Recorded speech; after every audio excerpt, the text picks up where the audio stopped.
Yo, the guy that nobody knows is winning the polls. Winning the polls. Yep.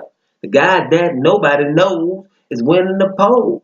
Winning the polls. I thought that nobody knew that already vote is winning the polls. Y'all feeling that? Yeah. The guy that nobody knows is winning the polls. Winning the polls. How the hell he do that? Nobody knows. Double Sports Talk worldwide with some news from the world of boxing. So y'all know what time it is. You ain't in a rush to get concussed. The guy that nobody knows is winning the polls. Now y'all know about the polls. My boy, heavyweight champ Anthony Joshua, did a poll after he beat up Povetkin. Round 7, spectacular knockout, boom. That was a good fight, guys. On the up, really was. So, but after that, did a poll about who he should fight next, right? Now, we done talked about it. You didn't ask me nothing like that. We know the world answered you already a couple of months back when the world got money together to pay you $80 million for 2 fights against Deontay Wilder, 50 for 1, and that was upwards.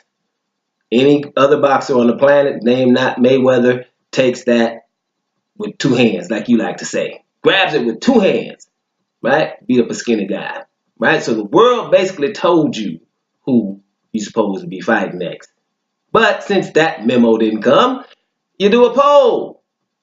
And the guy that nobody knows is winning your polls. I thought that nobody knew. Yeah, so Deontay Wilder's winning the polls by far. And here's the good thing, right? We was talking about it yesterday. Bottom line is, it's a whole lot of people that answered right now. We have 500,000 people that answered, which, hey, tribute. Salute to your boy Anthony Joshua because, 500,000 people care about that. You know what I'm saying? People answer. You know what I'm saying? So these people care, but it's Anthony Joshua and no, it's Deontay Wilder leading the polls by 50-something percent, 55, something like that. After that, about 42% is who the guy is fighting. Tyson Fury, baby. Right? And like I said, trailing by far. He went up from 4%. He's at 5% now. It's Dillian White. And I told you guys already, if Louis Real King Kong Ortiz's name was on the list, he'd be higher than your boy, Dillian White. Because at the end of the day, people know what time it is, and they want him to fight somebody of this caliber, and it's on. So I guess the man has spoken. You know what I'm saying? So it is what it is, and it's funny, because we always say the man that nobody knows. Like, oh, yeah, no one knows Deontay Wilder. He ain't fought nobody. But the biggest fight in British heavyweight history, that's what Eddie Hearn is saying.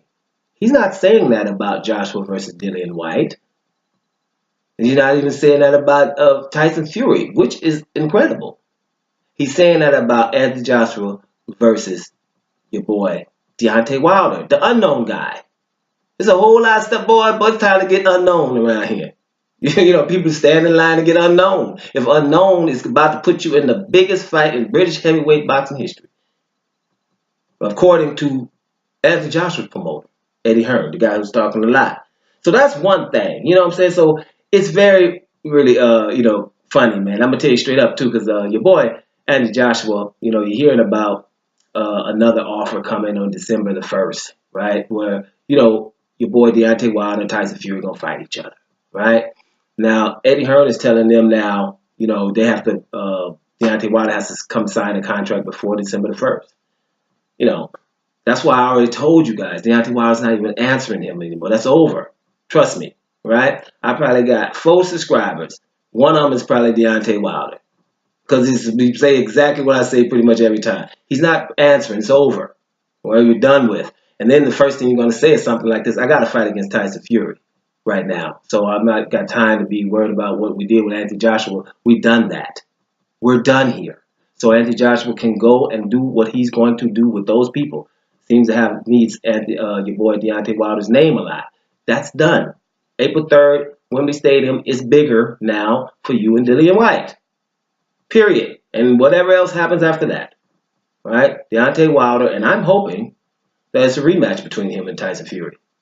So whatever scenario happens, right? I have a scenario that I'd rather see Deontay Wilder win the fight. I'm being honest here, I've been following the guy for a minute, and he just doesn't disappoint in the ring or outside of it in terms of wanting fights and trying to get them. Well, it's nothing I have to hate on. You know, I wouldn't hate on it, but I would mention it. You know, if it's wrong, I don't have anything to say about the boy. The boy has to handle his business from day one. He's trying to. So that's all you can ask for, dude. But if Tyson Fury wins this fight, right, rematch. If Deontay Wilder wins this fight, you know, it's not some kind of spectacular knockout or something, then shoot, Tyson Fury gets a rematch. He's a linear champion. Just got back, and he can say, man, I just got back. I almost got you. I'm going to get you the next time because I ain't going to be as rusty. Boom. Deontay Wilder lose the first time, he can say, man, well, shoot, I ain't fought nobody like this yet. Okay, I got to go back to the drawing board, work on that. I'm going to knock you out next time. Rematch. And y'all handle y'all business, and Andy Joshua and whoever can handle theirs. That's how that should go, you know, and that's not no hating on, you know, Anthony Joshua, but some people seem to, you know, think and they call you biased. I mean, you know, biased, you know, run down some stuff that I be hating on, you know, and I mean, at the end, you're going to know it's a common denominator. You think I got more hating on Anthony Joshua, who I liked until the Deontay Wilder negotiations? You wanna mention Canelo?